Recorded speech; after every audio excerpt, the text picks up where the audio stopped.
akan mengembalikan sistem pemilihan umum menjadi proporsional tertutup sebagaimana dulu di zaman otoritarian Orde Baru. Ini persoalan serius. Pasti masalah yang sangat besar. Semua partai politik, ya bahkan KPU siapkan administrasinya dalam konteks proporsional terbuka.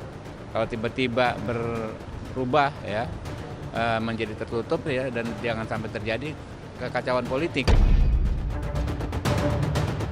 PD Perjuangan selalu siap, baik pemilu legislatif dengan daftar terbuka maupun tertutup, meskipun PD Perjuangan berdasarkan aspek-aspek strategis dan juga untuk mendorong pelembagaan partai politik, kami mendorong proporsional tertutup.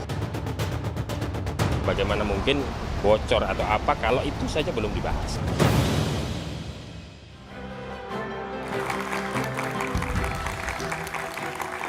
Mantan Wamenkumham era SBY Denny Indrayana mengaku mendapatkan informasi terkait uji materi Undang-Undang Pemilu di Mahkamah Konstitusi. Menurut dia, MK akan mengembalikan pemilu legislatif ke sistem proporsional tertutup lagi. Lontaran Denny menuai kontroversi. Menko Polhukam Mahfud MD meminta polisi menyelidiki kasus ini. Pasalnya, jika benar Denny mendapatkan informasi putusan MK sebelum dibacakan, hal ini masuk kategori membocorkan rahasia negara.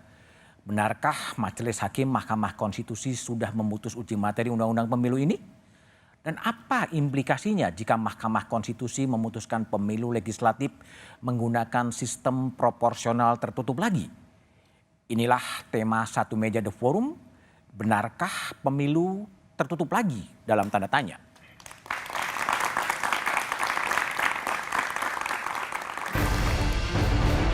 Pakar Hukum Tata Negara Denny Indrayana mendapatkan informasi dugaan putusan Mahkamah Konstitusi terkait penetapan sistem pemilu proporsional tertutup.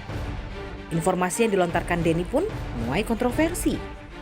Informasi yang saya dapat, MK akan mengembalikan sistem pemilihan umum menjadi proporsional tertutup sebagaimana dulu di zaman otoritarian Orde Baru. Ini persoalan serius. Pertama, MK harusnya tidak masuk ke dalam sistem pemilu. Kedua, karena sekarang proses pemilu sudah berjalan, sudah ada daftar calon sementara, maka putusan di tengah jalan semacam ini akan mengganggu proses pemilihan umum legislatif. Akan terjadi kekacauan, chaos yang mengganggu persiapan pelaksanaan pemilu. Sontak pernyataan Denny ditanggapi oleh Menko Polhukam Mahfud MD. Mahfud juga meminta polisi dan Mahkamah Konstitusi untuk mengusut dugaan informasi tersebut. Iya, saya katakan kalau betul itu bocor itu salah. Yang salah satu yang membocorkannya di dalam. Saya tadi sudah buka supaya diusut siapa di dalam yang suka bicara itu. Kalau memang sudah diputuskan, kalau memang bocor itu kan bisa saja tidak bocor. Juga Denny juga supaya menjelaskan bahwa itu benar dan itu nanti tentu akan terlihat dalam perjalanan waktu siapa yang benar, siapa yang salah. Sebelum putusan betul diketok itu tidak boleh bocor. Polemik sistem proporsional tertutup dan terbuka sudah dimulai sejak akhir tahun lalu.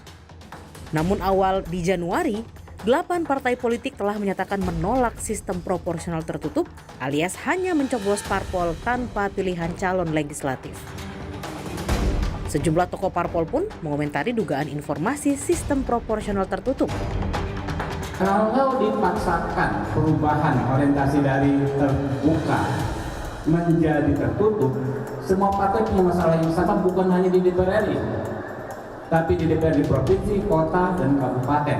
Itu masalah sangat besar, bisa-bisa banyak sekali orang yang mundur sebagai caleg, sehingga tahapan pemilu bisa terancam.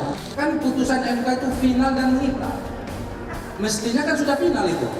Jadi karena itu, kalau misalnya diuji lagi sekarang, lalu dibuat tertutup, ini salah, menyalahi yang sudah final dan mengikat tadi. Benarkah MK sudah membuat putusan? Dan mengapa dugaan informasi ini semakin memanas di tahun politik?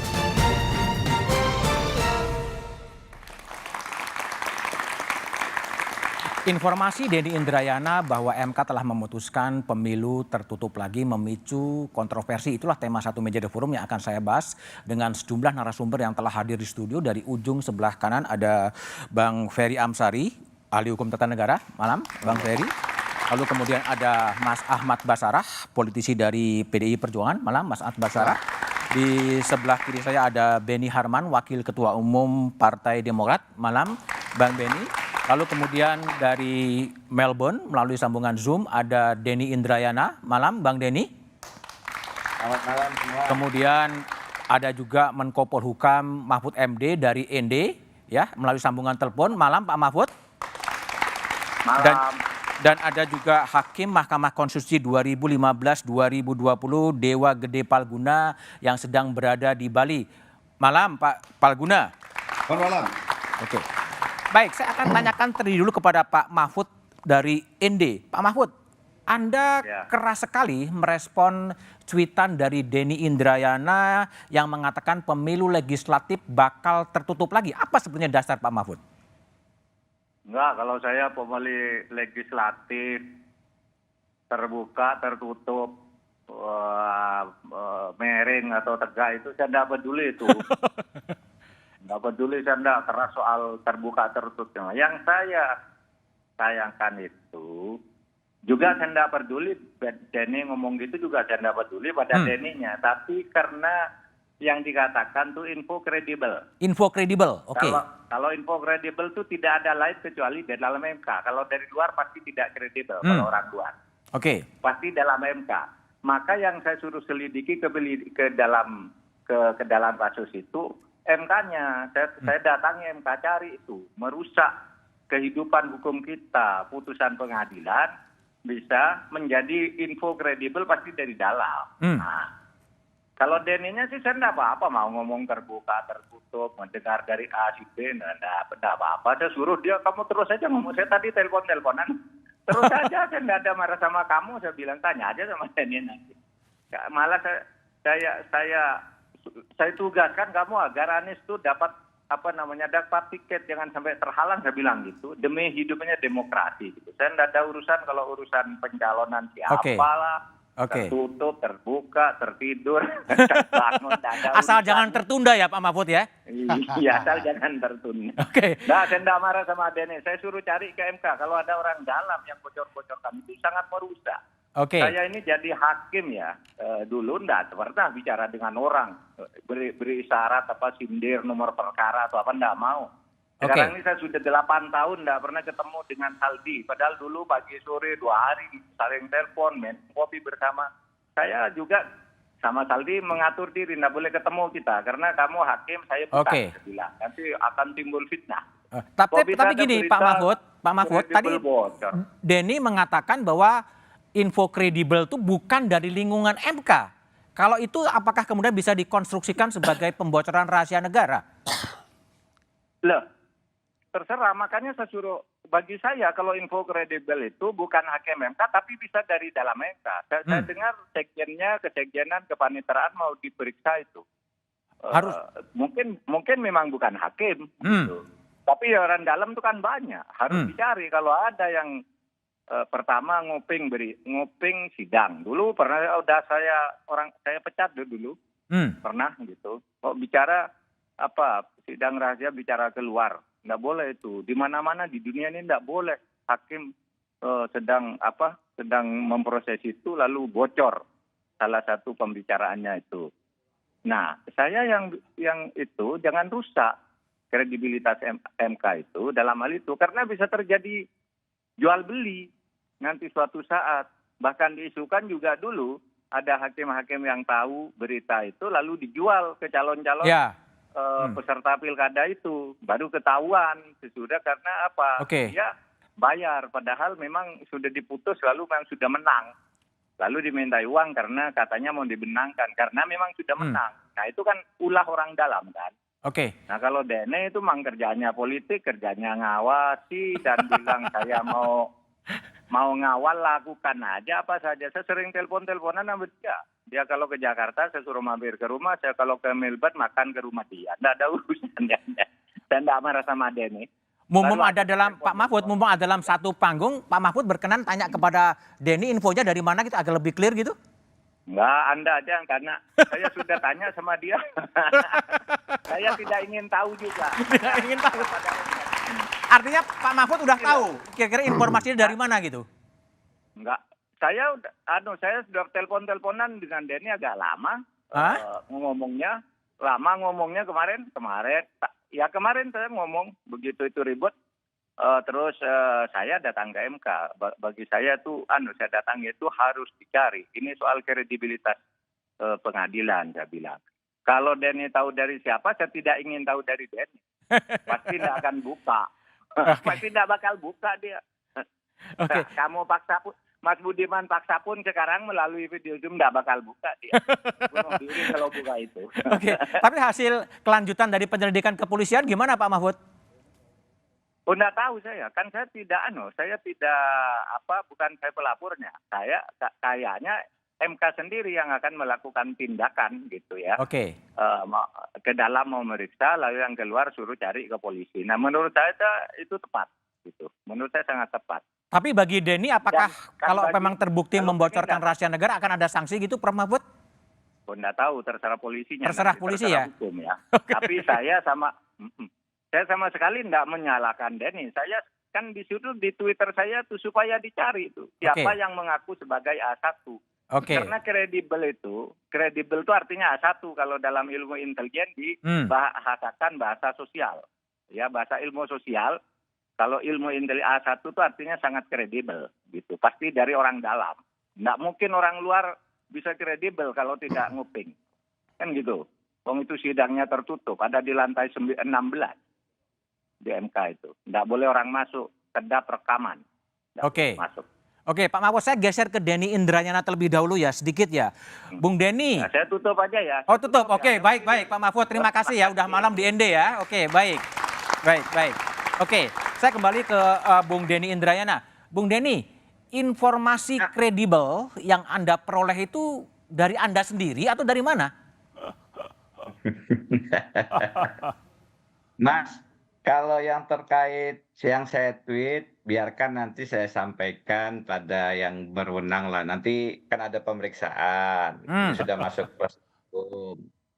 Tapi saya kasih gambaran beginilah, kenapa yang kredibel itu tidak perlu hadir dari Mahkamah Konstitusi. Oke. Satu, sekitar beberapa waktu yang lalu, misalnya saya dihubungi oleh Ketua DPD, Pak Lanyala. Pak Lanyala. Oke. Ya, ini bukan yang terkait dengan tweet ya, supaya tidak salah paham. Jadi Pak Lanyala bilang, Mas Denny, ini kelihatannya Mahkamah Konstitusi akan memutuskan tertutup dan karenanya pemilu ditunda 2-3 bulan karena KPU akan perlu waktu untuk penyesuaian sistem. Saya bilang, kok bisa Pak? Iya begitu. Itu salah satu contoh masa ketua DPD tidak kredibel. Kredibel dong. Artinya Bung Denny, informasi yang Anda terima dari ketua DPD? Bukan, tadi saya bilang ini tidak terkait dengan tweet kan. Tadi saya bilang ini tidak terkait dengan tweet. Saya hanya memberi contoh. Oh, memberi contoh. Oke. Iya.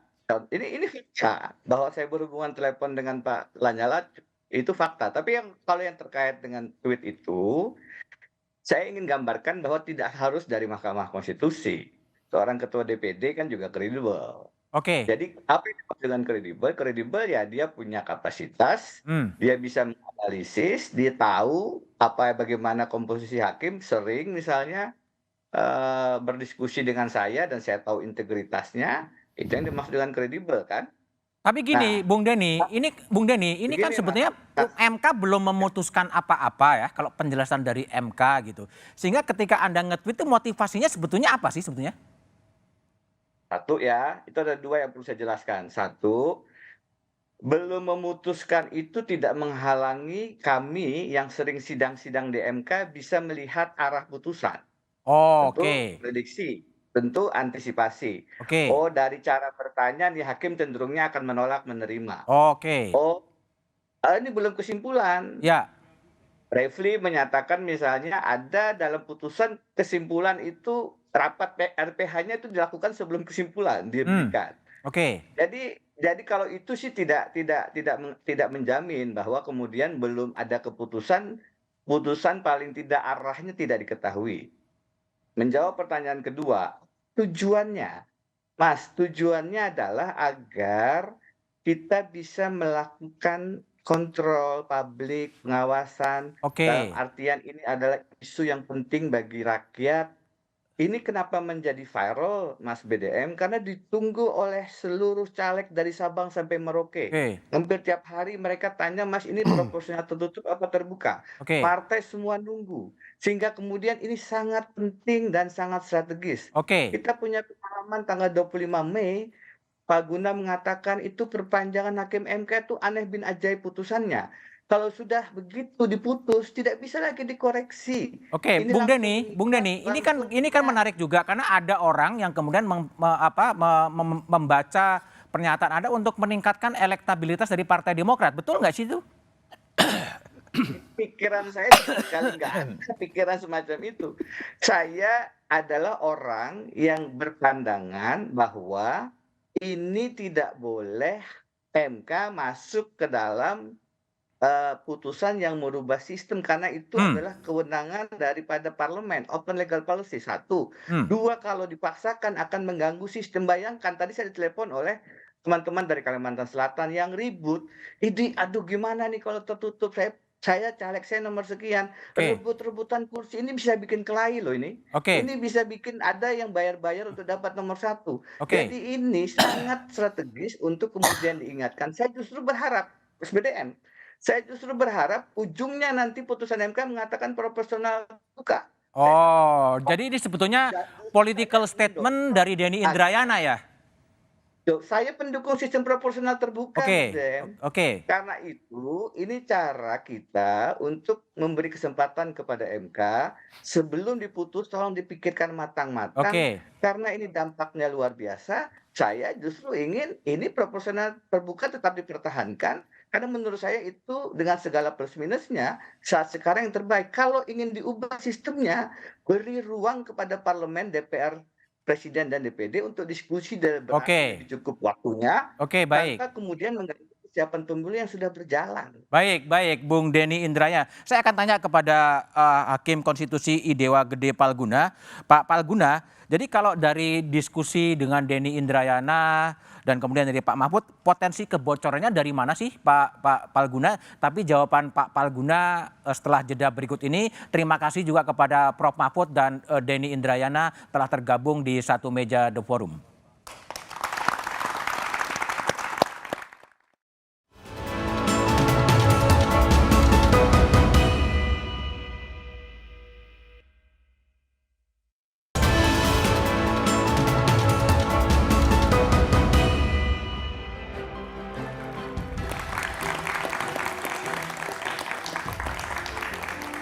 Masih bersama saya Budiman Tanrujo di satu meja The Forum. Saya ke Pak Palguna, Hakim MK 2015-2020. Pak Palguna, kalau tadi sesuai dengan penjelasan Bung Denny dan tweetnya Bung Denny, ini informasi kredibel itu apakah mungkin bocor dari Mahkamah Konstitusi?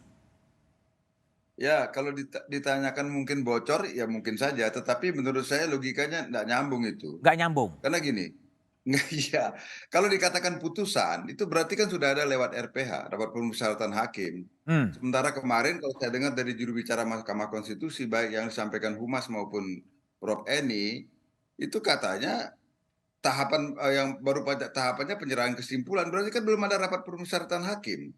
Bagaimana tiba-tiba sudah ada putusan, gitu loh. Nah, artinya itu justru kredibilitas itu saya persoalkan kredibilitasnya gitu yang tadi disebutkan itu. Gimana ceritanya? Nah, artinya itu secara logika bagi saya orang yang pernah berada dalam posisi sebagai hakim konstitusi.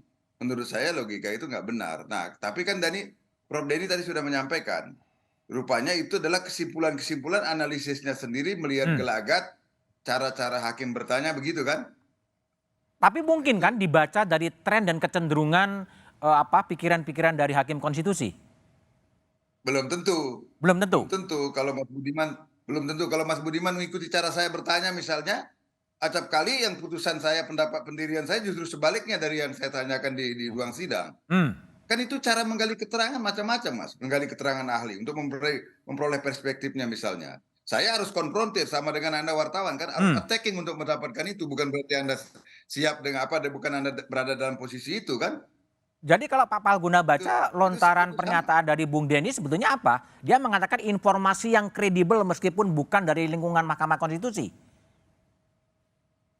Nah itu dia yang jadi persoalan buat saya. Kalau maksudnya adalah seperti tadi, maksudnya saya bukan membela Mahkamah Konstitusi, Mas. Saya kemarin saya mengkritik keras Mahkamah Konstitusi soal putusan itu. Tapi menurut saya, kalau tujuannya adalah untuk mencegah Mahkamah Konstitusi dijadikan sebagai alat katanya, untuk mengawal Mahkamah Konstitusi katanya Prof. Denny tadi, ya caranya jangan dengan menyampaikan narasi yang justru mengarahkan rakyat untuk tidak percaya kepada Mahkamah Konstitusi. Ini berbahaya menurut saya. Oke, baik Pak Palguna. Saya ke Beni Harman, Denny Indrayana, dan sekarang saya pindah ke Beni Harman. Bung Beni, Anda juga membela pernyataan atau informasi kredibel yang diperoleh dari Denny Indrayana. Ini apa? Pembelaan karena sama-sama dari Demokrat atau gimana? Ya tidak juga sih. Tapi Anda tanya nggak ke Bung Denny, informasi apa sih gitu?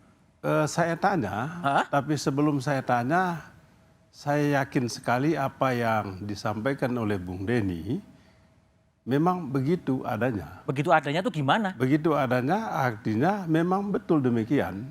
Apa itu? Paling tidak mungkin ya suasana kebatinan di komunitas hakim MK memang seperti itu. Dari mana tahunya?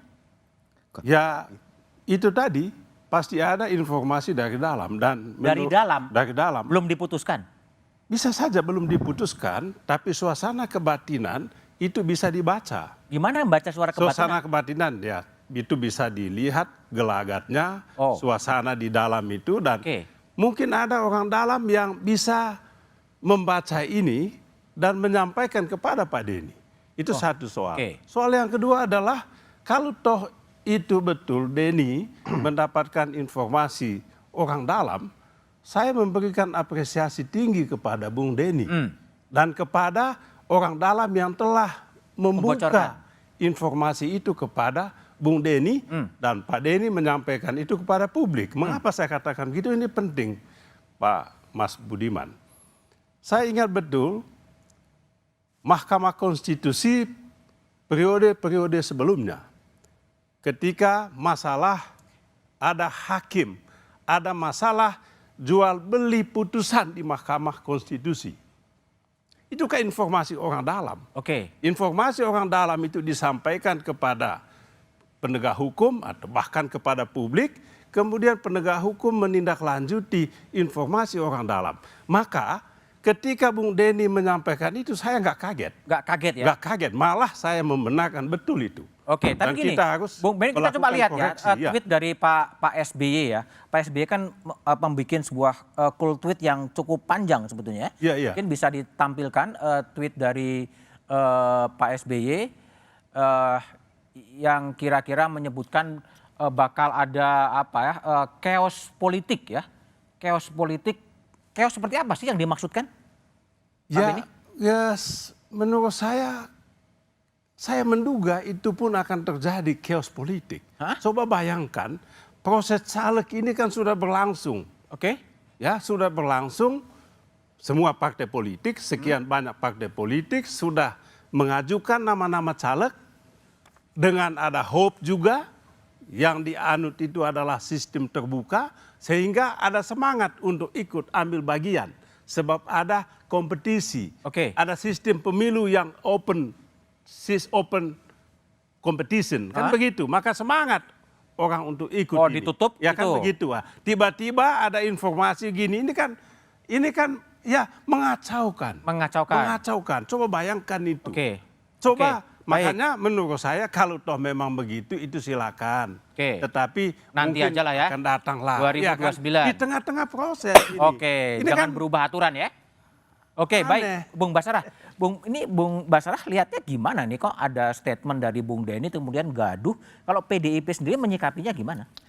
Gini Mas BDM, PDI Perjuangan itu sejak zaman PDI Pro Mega, luar kekuasaan sampai sekarang PDI Perjuangan, dalam berjuang itu selalu memegang prinsip demokrasi dan hukum. Karena prinsip negara kita demokrasi dan demokrasi. Dalam prinsip negara hukum telah kita menyepakati bahwa MK adalah bagian dari kekuasaan kehakiman yang merdeka. Lalu diberi wewenang untuk menguji undang-undang terhadap undang-undang dasar. Dalam perkara pengujian undang-undang nomor 114 tentang sistem pemilu tertutup dan terbuka itu, laporan tadi sudah kita dengar juga dari juru bicara MK, tahapannya ini kan baru mendengarkan kesimpulan para pihak. Belum sampai permusatan para hakim. Yang menjadi pertanyaan dalam diskusi kita ini, dari mana seorang guru besar hukum tata negara, Profesor Denny Indrayana, dengan kajian ilmiah apa, sehingga kemudian dapat mengumumkan secara resmi ya dalam medsos pribadinya yang mengatakan bahwa sistem pemilu akan diputuskan MK dengan sistem tertutup dengan komposisi 6-3. Gitu kan. Nah, dalam asas hukum kan berlaku siapa yang mendalilkan harus membuktikan. Ya. Nah, saya kira dalam perspektif itu PDI Perjuangan menyerahkan pada Pak Bung Denny Indrayana sendiri dan juga menyerahkan kepada publik untuk menilainya. Yang pasti PDI Perjuangan taat hukum dan kita menghormati MK sebagai lembaga kehakiman yang bersifat merdeka untuk memutuskan apa keputusan nanti yang akan diambil oleh Mahkamah Konstitusi. Saya kira di situ standingnya PDI Perjuangan. Tapi kalaulah betul analisis dari Denny atau input Denny bakal dilakukan tertutup, PDIP gimana?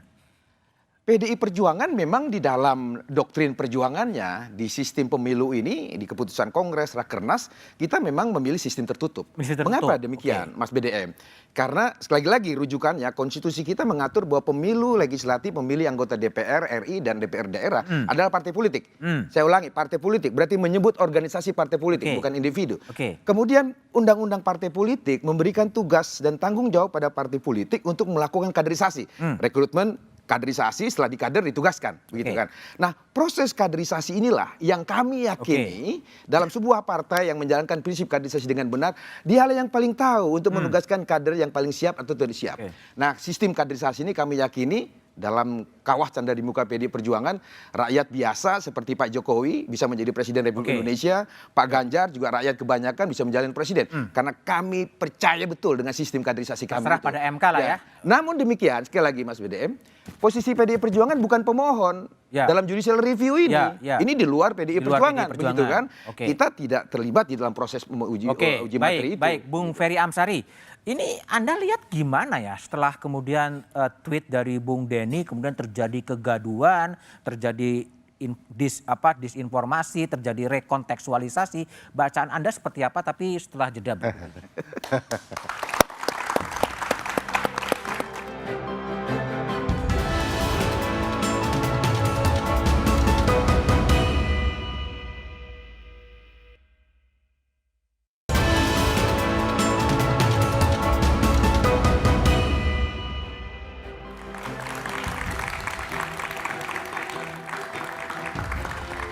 Masih bersama saya Budiman Tanerjo di satu meja The Forum, Ferry Amsari. Bung Ferry, ini cuitan Denny Anda yang baca seperti apa sih? Kalau secara prosedur hukum acara Mahkamah Konstitusi memang hampir sulit kalau sudah ada putusan. Sebab pihak-pihak baru memasukkan kesimpulan. Ada 14 pihak terkait, 1 pemohon, 2 termohon. 17 kesimpulan. Perlu dibaca itu oleh perlu dibaca semua hakim, ya. Jadi dan baru dalam proses itu. Tetapi kalau mau dilihat dari sisi yang lain, ini sisinya bisa dikatakan tidak kredibel tapi ilmiah. Alat hitungnya bisa dilihat dari asal hakim. 3 dari DPR yang tentu saja partai mayoritas adalah PDIP yang mendukung sistem tertutup, 3 dari presiden yang kader PDIP juga, sudah 6-3 sebenarnya. Tetapi tentu ini galiannya tidak sesederhana itu ya untuk membaca. Dan itu hitung-hitungan lah ya? Hitung-hitungan bukan kredibel ya? Tidak data yang disampaikan. Tapi gini, kalau kembali kepada fokus persoalan, apakah betul tadi sinyalemen dari Pak SBY kalau itu tiba-tiba berubah terjadi chaos politik menurut Anda? Chaos dalam artian partai-partai yang sudah mempersiapkan segala strategi menuju 2024 harus mengubah segala taktik. Dan tentu ini tidak hanya merugikan partai tetapi juga kader karena mereka juga harus memikirkan banyak hal, lalu juga penyelenggara karena harus sosialisasi lagi, apalagi peserta pemilih. Mereka juga akan kebingungan. Biasanya ada nama tiba-tiba hilang nama kan begitu ya. Nah, cuman kalau saya melihat putusan MK memang tidak ada logika bagi MK untuk memutuskan mengubah sistem di tengah jalan. Pertama tadi dengan sangat baik dijelaskan Mas Bas ya. Tapi saya agak berbeda mengambil angle-nya. Bahwa memang menurut pasal 22E peserta pemilu itu partai politik. Tapi penyelenggaraannya menurut pasal 22E ayat 2, penyelenggaraan pemilu itu terkait dengan pemilihan anggota DPR, DPD, dan DPRD. Jadi mau tidak mau konsep keterbukaan dalam sistem itu terang benerang. Belum lagi bicara soal kedaulatan di pasal 1 ayat 2 dan kemudian langsung di pasal azas pemilu di pasal 22E. Jadi apalagi putusan MK sudah final menurut putusan nomor 22/24 PUU 6 Romawi tahun 2008. Dan paling hebat Mas Budi kalau kemudian MK mengubah sistem padahal dalam putusan-putusan sebelumnya kalau dinyatakan open legal policy, ya kebijakan hukum terbuka, yaitu Undang-Undang Dasar memberikan hak kepada pembentuk undang-undang mengatur pasal 22E ayat 6 tata cara pemilu diatur lebih lanjut dengan undang-undang. Maka ini nuansa open legal policy. Biasanya MK nolak itu. Iya biasanya ya. Ya dalam putusan sebelumnya khusus generasi sekarang. Nah aneh kalau kemudian Mahkamah Konstitusi tiba-tiba mengambil tindakan untuk menafsirkan. Tapi sudah ada contohnya putusan KPK kemarin. Saya ke Mas Basarah lagi. Mas Basarah ini kan setelah ada gaduh itu kan 8 parpol politik di DPR kemudian menyatakan menolak proporsional tertutup. Tapi PDIP tetap ingin tertutup. Kalau dalam posisi sekarang. Sebelum itu ya, teori chaos itu tadi Mas Budiman. Itu kan harusnya bertemu antara faktor subjektif dan faktor objektif. Faktor subjektif itu adanya aktor-aktor yang memang menggerakkan, mengarah pada situasi chaos. Ya. Yang kedua faktor objektif, adanya satu kebijakan yang memang menjadi dasar untuk terjadinya chaos. Nah ini satu hal yang dikhawatirkan akan menjadi chaos itu belum ada keputusan MK. Jadi bagaimana teori chaos itu bisa dikemukakan sedemikian rupa di hadapan publik. Itu yang pertama. Kalau dalam kaitan PDI Perjuangan, tadi sudah saya tegaskan, memang benar secara konsep, doktrin, kaderisasi di PDI Perjuangan, kita melihat bahwa sistem pemilu tertutup itu yang paling dekat dengan produk kaderisasi yang kami yakin betul kami jalankan di partai kami. Tetapi di dalam konteks ketatanegaraan, proses judicial review yang tengah terjadi di Mahkamah Konstitusi, PDI tidak punya keterkaitan langsung di sana, begitu kan? Tetapi PDI Perjuangan menghormati Mahkamah Konstitusi sebagai lembaga kekuasaan kehakiman yang merdeka, yang memang punya wewenang untuk melakukan pengujian undang-undang terhadap undang-undang dasar. Kita biarkan itu berproses. Apapun keputusan Mahkamah Konstitusi, sistem tertutup kita siap, sistem terbuka kita siap. Yang kita tidak siap ini sistem pemilu tertunda. Gitu. Jadi kalau pemilu ditunda, PDI Perjuangan tidak siap. Tertutup, boleh jangan terbuka sampai kita siap, tertutup kita siap, tapi jangan sampai tertunda. Bung Benny. Tapi ini kalau tadi kembali lagi kan chaos ya, bukan terlalu berlebihan ya, atau memang gimana? Itu kan yang disampaikan oleh Pak SB itu kan jelas. Itu semacam wake up call. Wake up call. Early warning lah. Jadi janganlah sistem yang sudah tertata dengan baik ini tiba-tiba diubah-ubah tanpa alasan yang jelas. Ya, saya rasa masuk akal itu peringatan ini. Ya, jadi ini adalah wake up call. Hati-hati lah ya. Tahu, hati-hati. Toh ada kasus toh baku bunuh. Soal merebut nomor urut ini baku bunuh.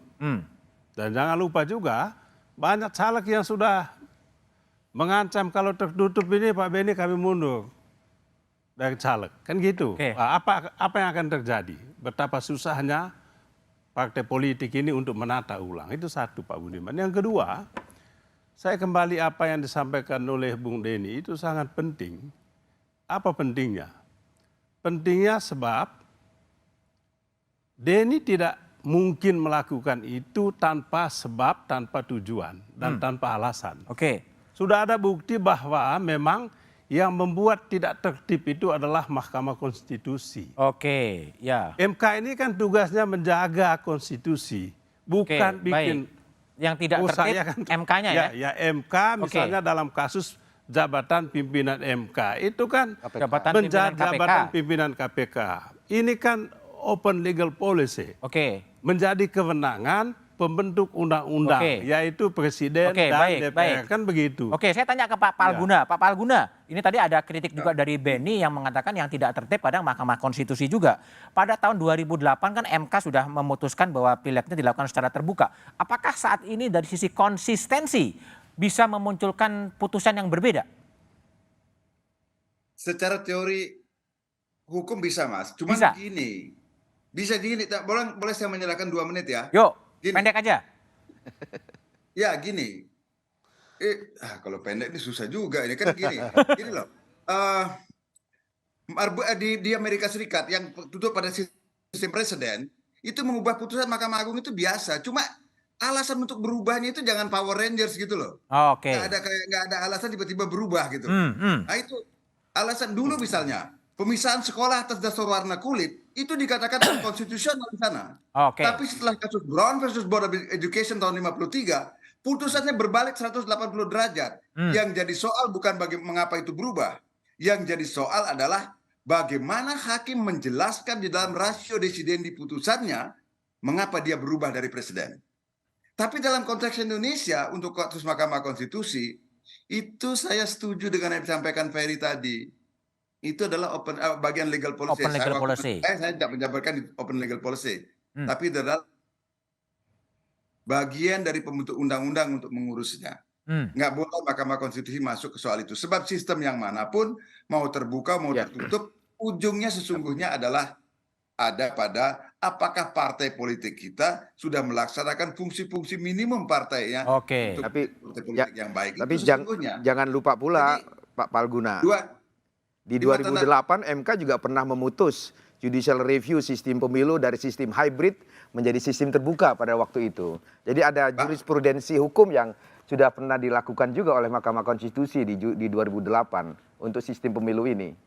Saya mengatakan tadi Mas Bas, harus ada argumentasi hukum dalam rasio desiden di putusan mengapa berubah. Jangan Power Rangers, kan saya mengatakan begitu tadi. Kalau ada alasannya, boleh. Tapi alasannya harus konstitusional dong. Jangan alasan kayak TikTok gitu loh. Harus benar. Kalau konteks yang sekarang ini kan MK belum mengeluarkan keputusan, Pak Pal. Makanya saya mau masuk ke persoalan terakhir yang mau saya tanyakan. Yang silakan Pak Buna. Itu sekarang siapa? Kan pernyataannya Denny. Di situ. Jadi kan memang ini belum jelas gitu. Ini semata-mata analisis dari Denny Indrayana yang seakan-akan MK itu sudah memutuskan pemilu tertutup dengan komposisi 6-3. Gitu Pak Palguna. Kembali ke Beni. Ben, kalau memang sinyalemen atau informasi kredibel yang diperoleh Denny Indrayana itu betul bahwa kembali ke sistem tertutup, Demokrat mau ngapain? Tapi jawabannya setelah jeda berikut ini.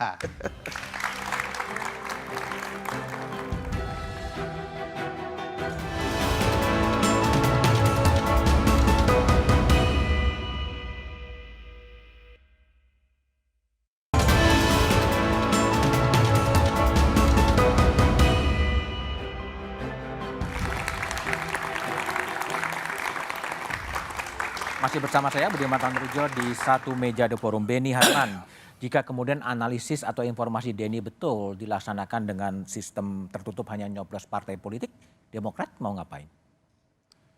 Ya, sebelum apa yang mau dilakukan oleh Demokrat sikapnya ya, kita tetap mempersoalkan kewenangan Mahkamah Konstitusi. Kami punya pandangan, pendapat, Mahkamah Konstitusi sama sekali tidak punya kewenangan apapun untuk menentukan ini.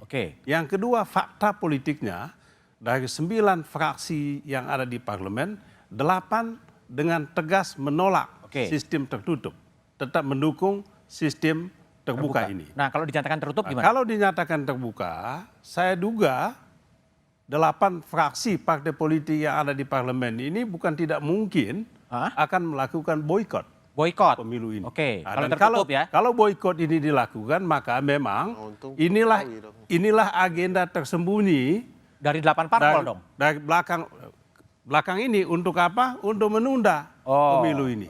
Bikin chaos situasi ini kan begitu. Macam ya. Macam-macam. Jadi tetap memang ada skenario begitu. Kan tidak mungkin ini. Ya, jadi sengaja itu dilakukan. Oke, baik Bung Beni. Bung Bas, jadi kalau Bung Bas lihat, kalau kemudian skenarionya adalah tetap menggunakan proporsional terbuka, PDIP gimana? Ya, sebelumnya Bung Beni mengatakan kalau sistem pemilu tertutup akan memboikot, jangan-jangan itu akan membuat pemilu menjadi tertunda, Bung Beni. Jadi siapa yang meminta tertunda jadinya? Jadi begini, Mas BDM.